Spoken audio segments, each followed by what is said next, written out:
Welcome to ईरानसा classes. आज हम संविधान की विशेषता से रिलेटिव जो भी प्रश्न उत्तर है, महत्वपूर्ण प्रश्न उत्तर, उनके बारे में पढ़ेंगे और पिछली क्लासों में आए हुए सवाल जो कि कॉम्पिटिटिव एग्जाम के लिए बहुत ही ज़्यादा महत्वपूर्ण है वो सभी पढ़ेंगे। तो हमारा पहला क्वेश्चन है, मूल संविधान में कुल कितने भाग, अनुच्छेद, अनुसूची थी? 22 भाग, 395 अनुच्छेद और 8 अनुसूची थी, या 26 भाग, 495 अनुच्छेद और 12 अनुसूची, या 26 भाग, 465 अनुच्छेद या और 12 अनुसूची? तो मूल संविधान में थी 22 भाग, 395 अनुच्छेद और 8 अनुसूचियाँ थी। और ये वर्तमान में है, ये कहाँ है? ये अभी वर्तमान में है 26 भाग है, 465 अनुच्छेद और 12 अनुसूचियाँ। देखिए, सर आइवर जेनिक्स ने भारतीय संविधान को विश्व का सबसे बड़ा और विस्तृत संविधान कहा। किसने कहा है? Sir Ivor Jennings. यहाँ से भी क्वेश्चन बन सकता है।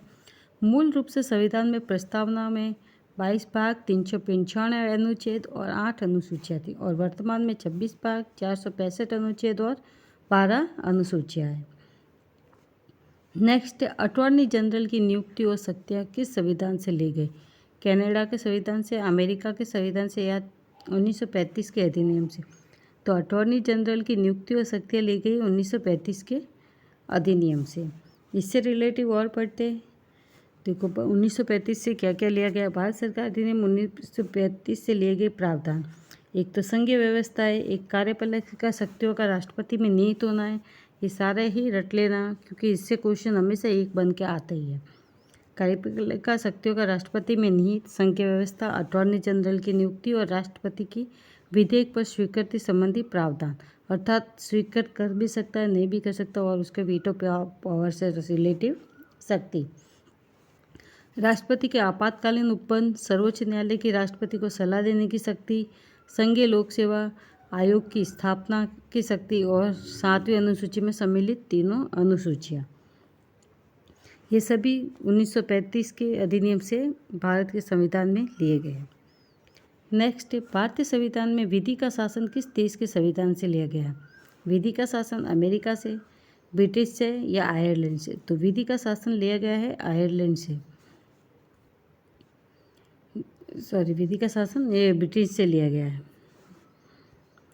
देखिए, ब्रिटिश संविधान से सरकार का संसदीय स्वरूप सर्वाधिक बहुमत के आधार पर चुनाव में जीत का फैसला एवं विधायिका में अध्यक्ष पद और उनकी भूमिका एवं कानून निर्माण की विधि, और विधि का शासन कार्यपालिका का विधानमंडल के प्रति उत्तरदायित्व, अर्थात एक साथ डूबना और एक साथ तैरना। जैसे कि मंत्रिमंडल में कहा गया है कि एक विधेयक के अगर उसके प्रति अविश्वास प्रस्ताव पारित होता है तो एक साथ पूरे मंत्रिमंडल को इस्तीफा देना पड़ता है। ये अनुच्छेद 75(3) में कही गई बात है। इससे रिलेटेड मंत्रिमंडलीय प्रणाली, इसमें इकहरी नागरिकता या एकल नागरिकता का प्रावधान, ये भी ब्रिटिश के संविधान से ही लिया गया है। नेक्स्ट, संविधान की प्रस्तावना का विचार किस देश के संविधान से लिया गया है? तो संविधान की प्रस्तावना का विचार लिया गया है अमेरिका के संविधान से। ये देखिए, अमेरिका के संविधान से अब क्या क्या और हमारे संविधान में सम्मिलित किया गया है?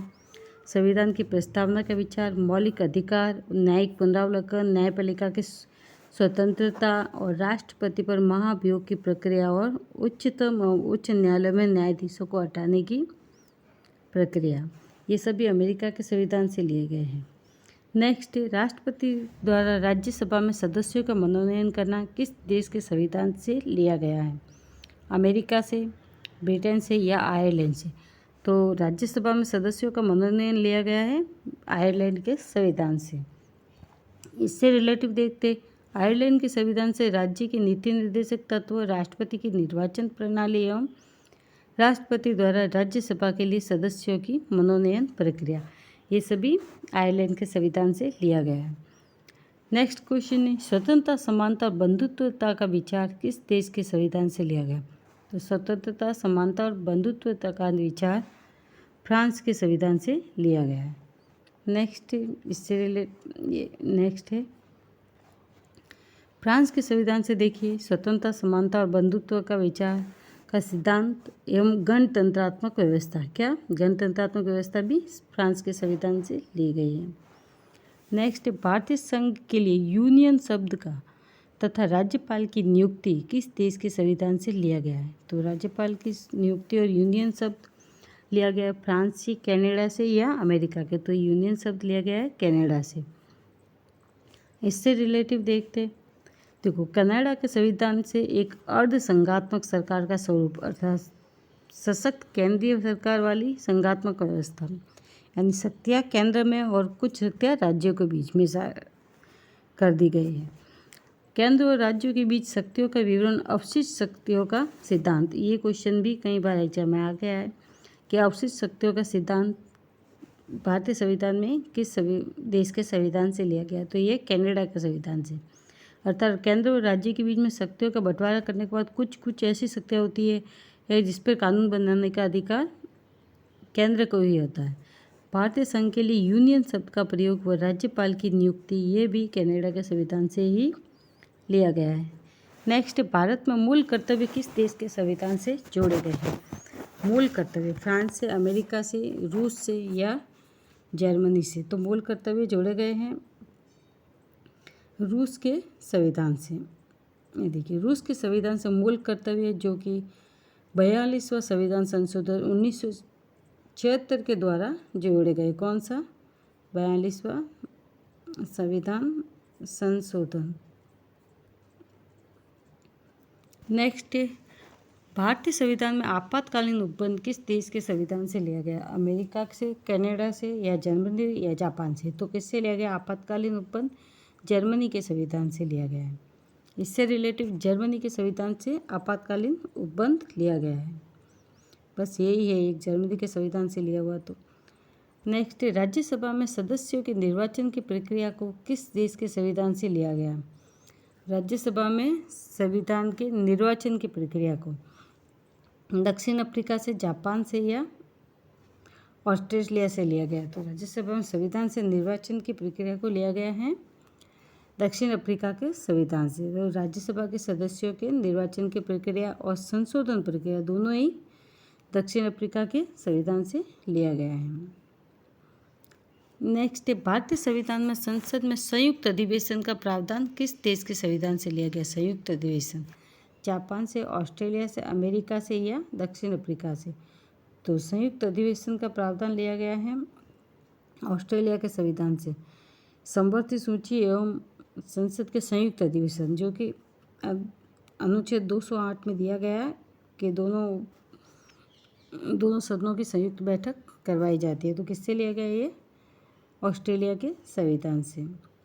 नेक्स्ट, विधि द्वारा स्थापित प्रक्रिया शब्द को किस देश के संविधान से लिया गया? जर्मनी से, ऑस्ट्रेलिया से या जापान से? तो विधि द्वारा स्थापित प्रक्रिया लिया गया है जापान के संविधान से।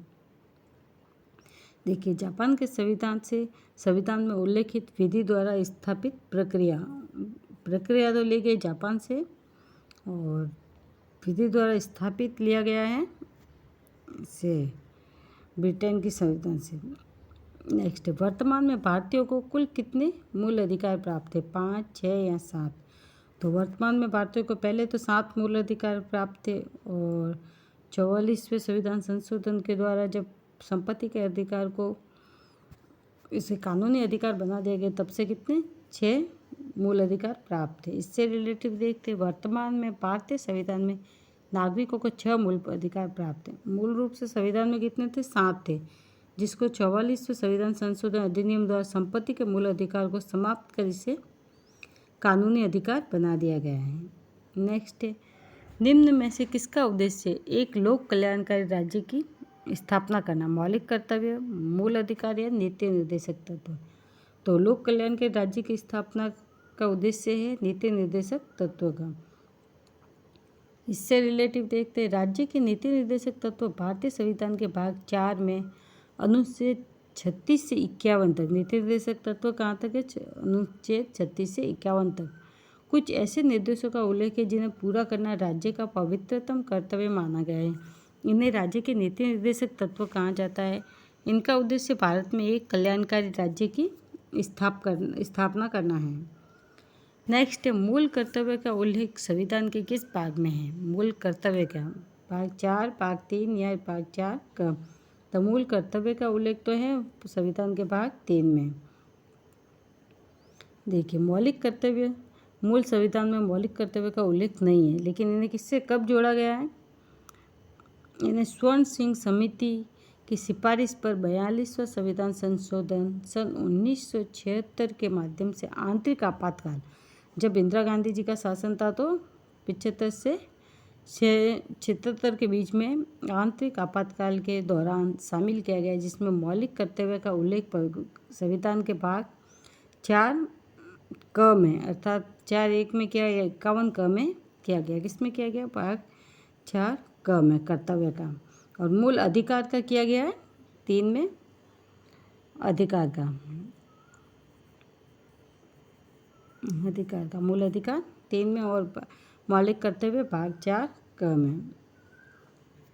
मौलिक कर्तव्य का उल्लेख संविधान के किस भाग में? तो वही 4 क में। नेक्स्ट, वर्तमान में नागरिकों को कुल कितने मूल कर्तव्य है? कितने मूल कर्तव्य? 6, 9, 10 या 11? तो वर्तमान में कितने? 11 मूल कर्तव्य। पहले 10 ही थे, लेकिन बाद में 2002 में 86वें संविधान संशोधन के द्वारा इसमें जो एक कर्तव्य और जोड़ दिया गया है। देखो कौन सा? तो 42वें संविधान संशोधन के द्वारा नागरिकों को 10 मूल अधिकार जोड़े गए थे। कितने? 10 थे। और 86वें संविधान संशोधन 2002 के द्वारा 11वां मूल कर्तव्य, और वो मूल कर्तव्य है अनुच्छेद 51 क या आर्टिकल 51A, जो बाद में जोड़े गए होते हैं उसमें कैपिटल लेटर्स आता है, तो देखो ये ए, और जो मूल संविधान में उसमें कैसे, जैसे ये ऐसे आएगा स्मॉल लेटर में, तो ये बाद में जोड़ा गया है संविधान संशोधन के द्वारा, जिसमें 4 वर्ष तक के बच्चे, 14 वर्ष तक के बच्चों को माता और अभिभावकों के द्वारा शिक्षा के अवसर उपलब्ध कराने का प्रावधान किया गया। ये मूल कर्तव्य न्यायालय द्वारा परिवर्तित नहीं है, यानी माँ बाप का या जो भी बच्चों के अभिभावक है उनका कर्तव्य है कि 14 वर्ष तक के बच्चों को शिक्षा उपलब्ध करवाई जाए, जिसमें सरकार भी सहयोग कर रही है, फ्री शिक्षा दिला रही है। पर ये इसको हम न्यायालय में चुनौती नहीं दे सकते। ये कर्तव्य 11वां है जो जोड़ दिया गया है। नेक्स्ट, कैबिनेट मिशन के अध्यक्ष कौन थे? Lord Pethick Lawrence, Stafford Cripps, Clement Attlee या A.V. अलेक्जेंडर? तो कैबिनेट मिशन के अध्यक्ष थे Lord Pethick Lawrence. Next question है, संविधान सभा हेतु जुलाई 1946 में हुए चुनावों में कांग्रेस को कितनी सीटों पर विजय प्राप्त हुई थी? 208, 73 या 289 या 208 पर?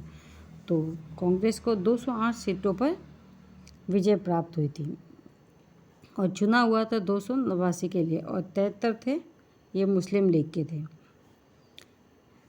नेक्स्ट क्वेश्चन है, कैबिनेट मिशन भारत भेजा गया था राष्ट्रीय सरकार की स्थापना के लिए, सत्ता हस्तांतरण के लिए, संवैधानिक व्यवस्था तैयार करने हेतु या जिन्ना की पाकिस्तान की मांग स्वीकृत करने हेतु या सांप्रदायिक दंगों की जांच हेतु? तो किसके लिए भेजा गया था? सत्ता हस्तांतरण के लिए, संवैधानिक व्यवस्था तैयार करने के हेतु भेजा गया था। नेक्स्ट क्वेश्चन है, 1919 के भारत सरकार अधिनियम की मुख्य विशेषता क्या? प्रांतीय स्वायत्तता, प्रांतों में द्वैध शासन, केंद्र में द्वैध शासन या संघीय शासन व्यवस्था? तो क्या था? 1919 की मुख्य विशेषता थी प्रांतों में द्वैध शासन। नेक्स्ट, भारत का विभाजन किया गया था कैबिनेट मिशन द्वारा, क्रिप्स मिशन द्वारा या माउंटबेटन योजना द्वारा या कॉर्नवालिस द्वारा? तो किसके द्वारा किया गया था? माउंटबेटन योजना के द्वारा भारत का विभाजन किया गया था।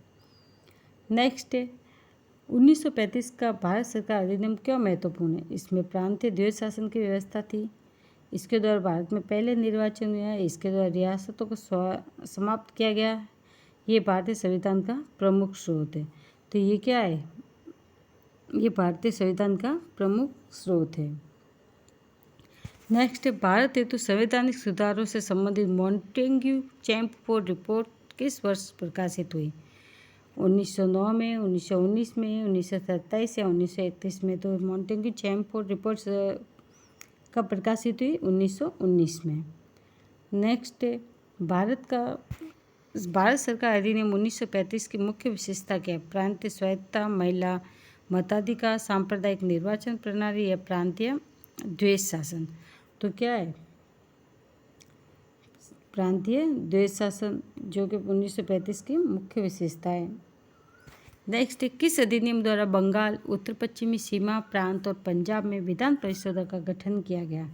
1858 का भारत सरकार अधिनियम, 1861 का भारत परिषद अधिनियम, या भारत सरकार अधिनियम 1935, या भारत सरकार अधिनियम 1919। अब बंगाल और पश्चिमी सीमा, बंगाल की उत्तर पश्चिम सीमा और पंजाब का तो ये किया गया था 1861 भारत परिषद अधिनियम के द्वारा। नेक्स्ट, किस अधिनियम द्वारा बंगाल, उत्तर पश्चिमी सीमा प्रांत और पंजाब के विधान, तो यही है क्वेश्चन 1961 के द्वारा। नेक्स्ट, किसने लंदन में आयोजित तीनों गोलमेज सम्मेलनों में भाग लिया? ये भी क्वेश्चन कई बार कॉम्पिटिटिव एग्जाम में आ गया है। दादा भाई नौरोजी ने, BR अम्बेडकर, या महात्मा गांधी, या मोतीलाल नेहरू ने? तो BR अम्बेडकर ने तीनों गोलमेज सम्मेलनों में भाग लिया और महात्मा गांधी ने मात्र सेकेंड वाले में, किस में लिया? सेकेंड गोलमेज सम्मेलन में भाग लिया था। नेक्स्ट क्वेश्चन है, गांधी जी एवं अम्बेडकर के मध्य मतभेद का केंद्र बिंदु था? अहिंसा पर बल, सर्वोदय का लक्ष्य, वर्ण व्यवस्था संबंधित दृष्टिकोण, या स्वदेशी का महत्व? तो ये इनके बीच में मतभेद का कारण था वर्ण व्यवस्था संबंधी दृष्टिकोण। नेक्स्ट, संविधान निर्मात्री सभा के संवैधानिक परामर्शदाता कौन थे? संवैधानिक यानी कानूनी परामर्शदाता। डॉक्टर भीमराव अंबेडकर, सरदार वल्लभ भाई पटेल, पंडित जवाहरलाल नेहरू, या BN राव? तो संवैधानिक परामर्शदाता थे BN राव। नेक्स्ट, संविधान निर्मात्री सभा के कुल कितने अधिवेशन हुआ? 10, 12, 11 या 15? तो संविधान निर्मात्री जो सभा है उसके कुल अधिवेशन 12 अधिवेशन आयोजित किए गए थे। नेक्स्ट, संविधान निर्माण हेतु संविधान सभा के गठन की मांग सर्वप्रथम 1936 में किस वार्षिक अधिवेशन में रखी गई? कलकत्ता, नागपुर, लाहौर, या फैजपुर अधिवेशन में? तो कहाँ रखी गई थी? ये फैजपुर अधिवेशन में। तो क्लास कैसी लगी? अगर अच्छी लगी तो प्लीज़ लाइक शेयर ज़रूर करें और चैनल पे नए हो तो सब्सक्राइब ज़रूर करें। Thanks for watching.